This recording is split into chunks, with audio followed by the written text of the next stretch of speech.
Baik, Assalamualaikum warahmatullahi wabarakatuh. Saya Wilda Fakriza akan mempresentasikan makalah saya, yaitu mendefinisikan hadis masruk dan contohnya. Masruk bin al-Ajda adalah salah satu tabi'in yang terkenal dengan kezuhudan, sikap hati-hati, dan kesederhanaan. Dinamakan masruk yaitu beberapa sanjungan ulama terhadap Masruk bin al-Majda bahwasanya beliau adalah seseorang yang banyak berkelana untuk mencari ilmu di berbagai tempat. Yang kedua yaitu mendefinisikan hadis mutarib dan contohnya. Hadis mutarib yaitu hadis yang diriwayatkan oleh seorang rawi baik sikoh, saduk ataupun bahkan daif yang tidak mungkin memiliki lebih banyak sanad darinya. Disetujui menentang rawi yang hafid lagi sikoh seperti Az-Zuhri. Yang ketiga yaitu mendefinisikan hadis mubham dan contohnya. Yang dinamakan mubham adalah rawi yang tidak disebutkan namanya di dalam sanad. Contohnya bisa dilihat di file. Baik, itu presentasi dari saya. Assalamualaikum warahmatullahi wabarakatuh. Membedakan fungsi sunnah sebagai bayan ta'kid, bayan tafsir, bayan tashri, dan bayan nasik terhadap Al-Quran. Satu, bayan ta'kid yaitu bayan yang berfungsi menguatkan Al-Quran. Yang kedua, bayan tafsir yaitu bayan yang berfungsi menerangkan apa yang dimaksud oleh Al-Quran. Yang ketiga, bayan tashri yaitu bayan yang berfungsi menetapkan sesuatu hukum yang didiamkan oleh Al-Quran. Yang keempat, bayan nasak yaitu bayan yang menentukan mana yang dinasak dan mana yang menasak. Poin selanjutnya yaitu mengemukakan contoh masing-masing fungsi sunnah tersebut terhadap Al-Quran. Satu, bayan tafsir adalah kehadiran hadis yang berfungsi untuk memberikan rincian dan tafsiran terhadap ayat-ayat Al-Quran yang masih bersifat global, memberikan persyaratan atau batasan ayat-ayat Al-Quran yang bersifat mutlak, dan mengkhususkan terhadap ayat-ayat Al-Quran yang masih bersifat umum. Contohnya yaitu salatlah sebagaimana engkau melihat aku sholat. Yang kedua, bayan tasyri'i adalah mewujudkan suatu hukum atau ajaran-ajaran yang tidak didapati oleh Al-Quran atau dalam Al-Quran hanya terdapat pokok-pokoknya saja. Sebagai contoh yaitu bahwasanya Rasulullah SAW telah mewajibkan zakat fitrah kepada umat Islam pada bulan Ramadan 1 sikat kurma atau gandum untuk setiap orang baik merdeka atau hamba. Yang ketiga, bayan nasak adalah dalil syara' yang dapat menghapuskan ketentuan yang telah ada karena datangnya kemudian. Contohnya yaitu tidak ada wasiat bagi ahli waris. Assalamualaikum warahmatullahi wabarakatuh. Baiklah, saya Syarifah Muslim 1930-40-11-30 akan menjelaskan hasil diskusi bagian C, yaitu hubungan Al-Quran dengan As-Sunnah. Yang pertama, As-Sunnah berfungsi sebagai penguat hukum yang sudah ada di dalam Al-Quran. Dengan demikian, hukum tersebut mempunyai dua sumber dan terdapat pula dua dalil, yaitu dalil-dalil yang tersebut di dalam Al-Quran dan dalil penguat yang datang dari Rasulullah SAW. Berdasarkan hukum-hukum tersebut, banyak kita dapati perintah dan larangan. Ada perintah mentauhidkan Allah, berbuat baik kepada Allah, kepada kedua orang tua, mendirikan sholat, membayar zakat, berpuasa di bulan Ramadan, ibadah haji ke Baitullah, dan di samping itu dilarang menyekutukan Allah, menyakiti kedua orang tua, serta banyak lagi yang lain. Terkadang sunnah itu berfungsi sebagai penafsir atau pemerinci hal-hal yang disebut sebagai marginal dalam Al-Quran. Memberikan takkid atau memberikan taksis dan ayat Al-Quran yang mutlak dan an'am. Karena tafsir, takyid, dan taksis yang datang dari As-Sunnah itu memberikan penjelasan kepada makna yang dimaksud di dalam. Dalam hal ini Allah memberi wewenang kepada Rasulullah SAW untuk memberi penjelasan terhadap nas-nas Al-Quran dalam firman-Nya yang terdapat dalam surah An-Nahl ayat 44, An-Nisa ayat 11, dan Al-Maidah ayat 38. Bisa teman-teman melihatnya sendiri. Selanjutnya, ayat ini tidak menjelaskan sampai di manakah batas tangan yang akan dipotong. Maka dari As-Sunnah lah dapat penjelasannya, yakni sampai pergelangan tangan. Adapun hukum-hukum Allah tambahan selain yang terdapat dalam Al-Quran, maka hal itu merupakan tasyrih dari Nabi SAW yang wajib bagi kita mentaatinya dan tidak boleh kita mengingkarinya. Tasyrih yang demikian itu bukanlah mendahului kitabullah, bahkan hal itu sebagai wajib pelaksanaan perintah Allah agar kita mentaati Rasulnya. Seandainya Rasulullah SAW tidak ditaati, maka ketaatan kita kepada Allah tidak mempunyai arti sama sekali. Karena itu kita wajib taat terhadap apa-apa yang sesuai dengan Al-Quran dan terhadap apa-apa yang beliau tetapkan hukumnya yang tidak terdapat di dalam Al-Quran. Bisa kita lihat di dalam surah An-Nisa ayat 80 yang artinya barang siapa taat kepada Rasulullah berarti ia taat kepada Allah. Sekian, terima kasih. Mungkin itulah yang dapat saya sampaikan. Assalamualaikum warahmatullahi wabarakatuh. Assalamualaikum warahmatullahi wabarakatuh. Perkenalkan, nama saya Elvi Widya Resi, NIM 1930401010. Baiklah, saya perwakilan dari kelompok 11 akan membacakan hasil makalah kami, yaitu tentang kedudukan hadis dalam Islam.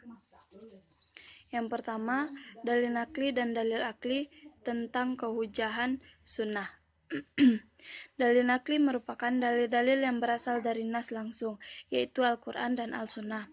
Dalil Al-Quran banyak sekali ayat-ayat yang memerintahkan untuk patuh kepada Rasul dan mengikuti sunnahnya.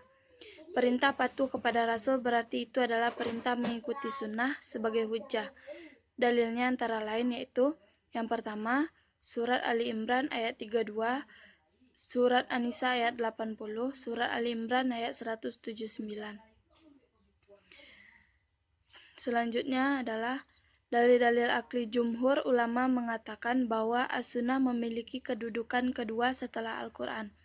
Dalam hal ini, Al-Suyuti dan Al-Qasimi memberikan sebuah pemikiran yang rasional dan tekstual. Adapun argumennya yaitu sebagai berikut. Yang pertama, Al-Quran memiliki sifat al-qat'i al-wurud, sedangkan as-sunnah bersifat zani al-wurud. Oleh sebab itu, yang bersifat qat'i harus didahulukan. Yang kedua, as-sunnah memiliki penjabaran dalam Al-Quran. Ini harus dipahami bahwa yang menjelaskan as-sunnah berkedudukan setingkat di bawah yang dijelaskan oleh Al-Quran. Ketiga, adanya beberapa hadis dan atsar yang memberikan keterangan tentang urutan dan kedudukan as-sunnah setelah Al-Quran. Hal ini bisa dilihat dari dialog Nabi dengan Mu'az bin Jabal yang waktu itu diutus ke negeri Yaman sebagai qadli. Nabi bertanya, "Dengan apa kau putuskan suatu perkara?" Mu'az menjawab, "Dengan kitab Allah. Jika tidak ada nasnya, maka dengan sunnah Rasulullah, dan jika tidak ada ketentuan dalam sunnah, maka dengan berijtihad."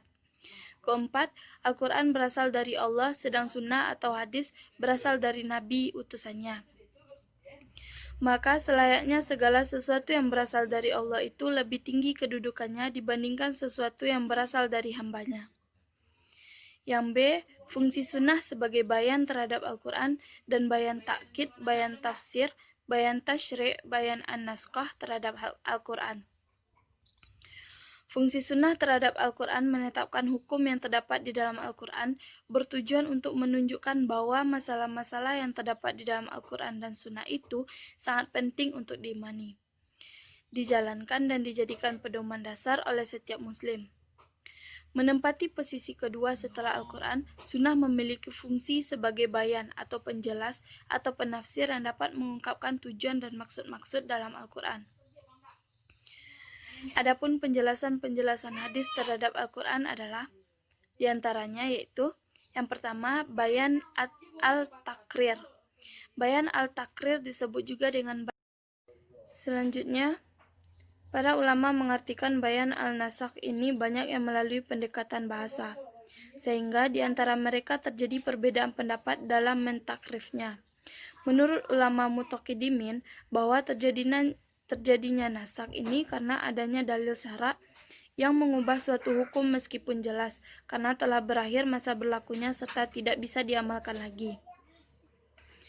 Di antara para ulama yang membolehkan adanya nasakh hadits terhadap Al-Quran juga berbeda hadits yang dapat dipakai untuk menasahnya. Dalam hal ini mereka terbagi menjadi 3 kelompok. Yang pertama, membolehkan menasakh Al-Quran dengan segala hadits. Meskipun dengan hadits ahad, pendapat ini dikemukakan oleh ulama mutaqaddimin dan Ibnu Hazmah serta sebagian para pengikut Zahariyah. Kedua, yang membolehkan menasakh dengan syarat hadits tersebut harus mutawatir.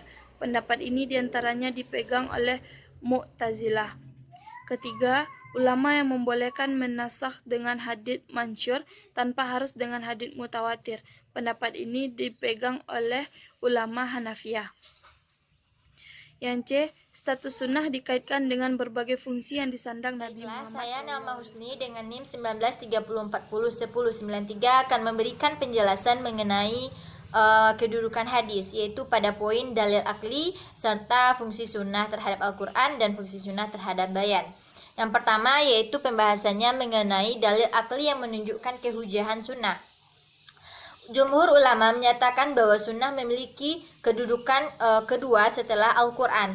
Dalam hal ini, As-Suyuti dan Al-Qasimi menyatakan pemikirannya mengenai hal tersebut, di mana beliau memiliki 4 argumen. Yang pertama, yaitu Al-Quran memiliki sifat yang kati al-wurud, sedangkan As-Sunnah memiliki sifat zani al-wurud.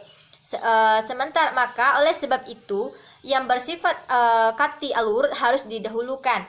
Dan yang kedua yaitu sunnah memiliki peran sebagai penjelas dari Al-Quran. Dan yang ketiga yaitu adanya beberapa hadis dan al-atsar yang memberikan keterangan tentang urutan dan kedudukan hadis setelah adanya Al-Quran.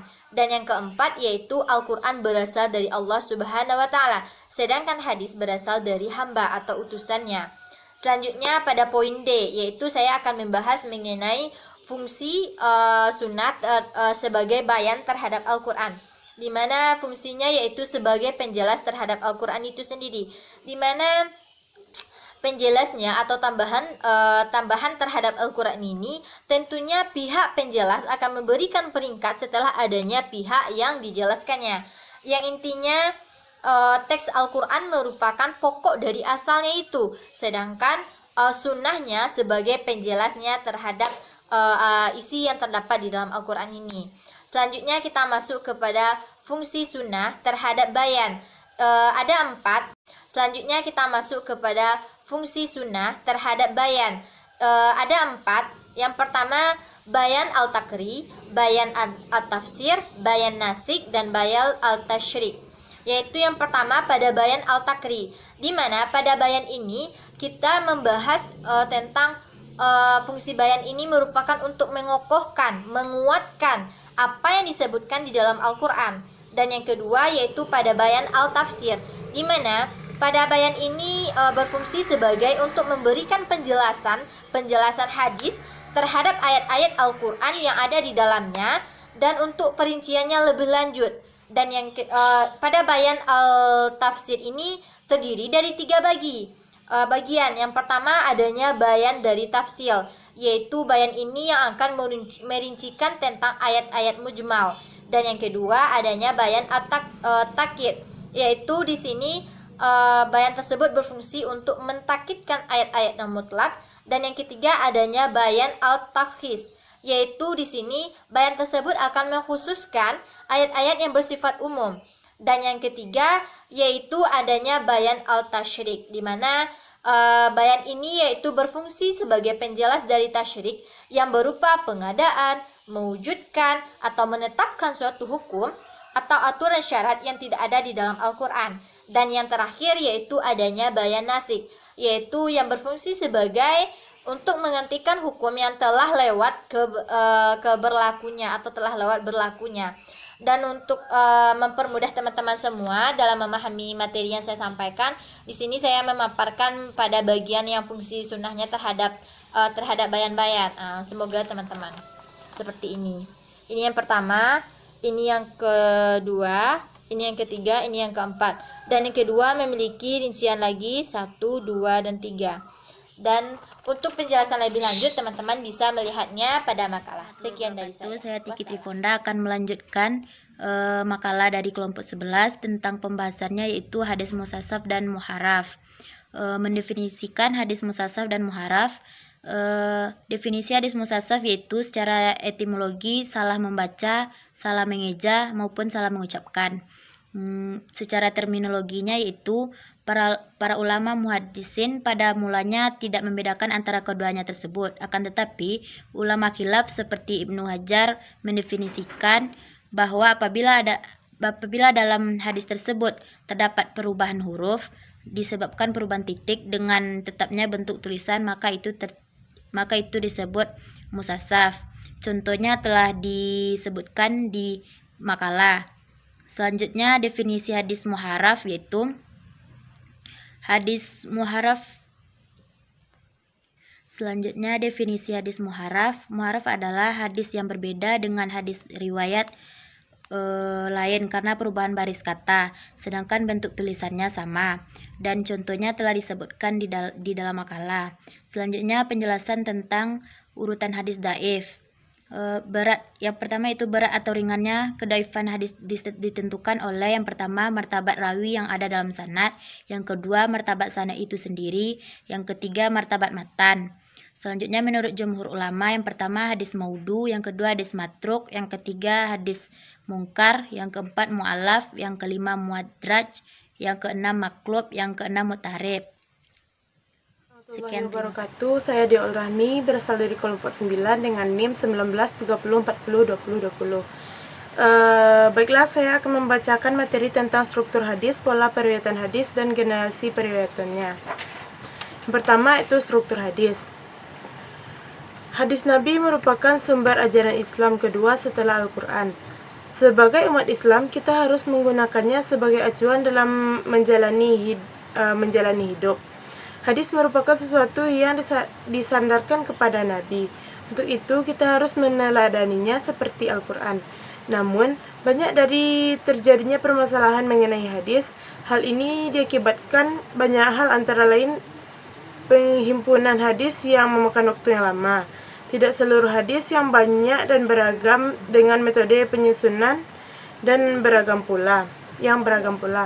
Seperti timbulnya pemalsuan hadis. Dalam periwayatannya sendiri, hadis Nabi berbeda dengan Al-Quran. Untuk Al-Quran, semua periwayatan ayat-ayat berlangsung secara mutawatir. Sedangkan untuk hadis Nabi, sebagian periwayatannya berlangsung secara mutawatir dan sebagian lagi ahad. Sehingga dalam pemaknaannya terjadi perbedaan dan perdebatan. Ada juga yang mempermasalahkan mengenai kesahihan dan tidaknya hadis. Dapat kita katakan kesahihan tergantung dari berbagai hal. Salah satu yang menjadi acuan penelitian sahih atau tidaknya suatu hadis adalah dilihat dari struktur hadisnya yang terdiri dari sanad, matan, dan rawi. Yang B. Struktur sanad, matan, dan rawi dalam hadis. 1. Sanad atau isnad. Sanad dari segi bahasa adalah sesuatu yang dijadikan sandaran, pegangan, dan pedoman. Sedangkan menurut istilah, sanad yaitu mata rantai para perawi hadis yang menghubungkan sampai kepada matan hadis. Sanad ini sangat penting dalam hadis karena hadis itu terdiri dari dua unsur yang secara integral tidak dapat dipisahkan satu dengan yang lain, yaitu matan dan sanad. Hadis tidak mungkin terjadi tanpa sanad karena mayoritas hadis pada masa Nabi tidak tertulis sebagaimana dalam Al-Quran dan diterima secara individu.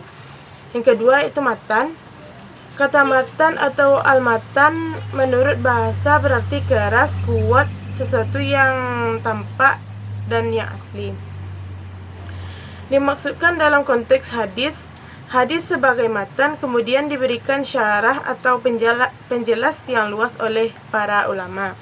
Yang ketiga itu mukhalij atau perawi hadis. Kata mukhalij merupakan isim fi'il dari kata takhrij atau istikharaj dan ikharaj, yang dalam bahasa diartikan itu memanfaatkan, mengeluarkan, dan menarik. Maksud mufkarid adalah orang yang menyebutkan suatu hadis dalam kitabnya dengan sanadnya. Kata rawi atau ar-rawi dalam bahasa Arab berasal dari kata riwayah, memindahkan dan menukilkan, yaitu memindahkan atau menukilkan suatu berita dari seseorang kepada orang lain. Adapun secara istilah, arawi adalah orang yang meriwayatkan atau menyampaikan riwayat hadis dari seorang guru kepada orang lain yang terhimpun ke dalam buku hadis. Selanjutnya saya akan membahas tentang pola periwayatan hadis dan penyampaian hadis. Yang pertama itu riwayat bil-lafaz, periwayatan hadis dengan redaksi kosakata yang sama sebagaimana disabdakan oleh Rasulullah SAW. Hal ini khususnya berlaku pada hadis berbentuk qauli, khususnya dalam konteks bacaan yang bernuansa ibadah, misalnya bacaan sholat, doa, zikir, takbir, azan, dan syahadat. Yang kedua itu riwayat makna, periwayatan hadis dengan perbedaan redaksi matan mengenai satu masalah yang sama dan makna yang sama dengan yang disabdakan Rasulullah SAW. Hal ini berlaku pada hadis berbentuk fi'li, takriri, ahwali, atau sifat. Selanjutnya itu generasi periwayatan hadis. Yang pertama, sahabat. Poinnya A, setiap muslim yang bertemu Nabi Muhammad SAW selepas kenabiannya dalam keadaan hidup dan ia mati dalam keimanan. Yang kedua, kriteria sahabat, yaitu muslim bertemu dengan Nabi SAW secara hidup. Pertemuan itu setelah beliau menjadi nabi dan mati dalam keadaan Islam. Yang ke C, sumber pengetahuan khabar mutawatir. Yang kedua, khabar masyhur. Yang ketiga, pemberitaan seorang sahabat. Yang keempat, pemberitaan seorang tabi'in. Yang kelima, pengakuan sendiri seorang yang adil bahwa dirinya adalah sahabat Rasulullah SAW, asal saja tidak lebih 100 tahun sejak wafatnya beliau. Yang kedua, mukhadramun. Itu yang pertama, orang hidup pada masa jahiliyah dan masa Nabi Muhammad SAW serta beragama Islam namun tidak sempat bertemu dengan beliau. Kedua, menurut Imam Muslim, jumlahnya sekitar 20 orang, sementara Al-Iraqi membilangnya sekitar 42 orang, sedangkan Mukhlatai menghitung jumlah mereka lebih dari 100 orang. Selanjutnya itu tabi'in. Yang A, orang yang bertemu dengan sahabat Nabi SAW meskipun tidak sempat bergaul dengan mereka, beriman dengan Nabi Muhammad SAW dan meninggal dalam keadaan Islam. Yang kedua, jumlah at-tabi'in tidak terhitung. Yang ketiga, ulama sepakat bahwa akhir masanya adalah tahun 150 Hijriah dan akhir masa at-tabi'in adalah 220 Hijriah. Yang keempat, al-mutaqaddimun. Al-mutaqaddimun adalah istilah untuk ulama hadis yang hidup pada abad kedua dan ketiga Hijriah. Kriterianya, menghimpun hadis Nabi SAW dalam kitabnya setelah melakukan perlawatan mencari hadis. Yang ke B, berhasil mengumpulkan hampir keseluruhan hadis sahih.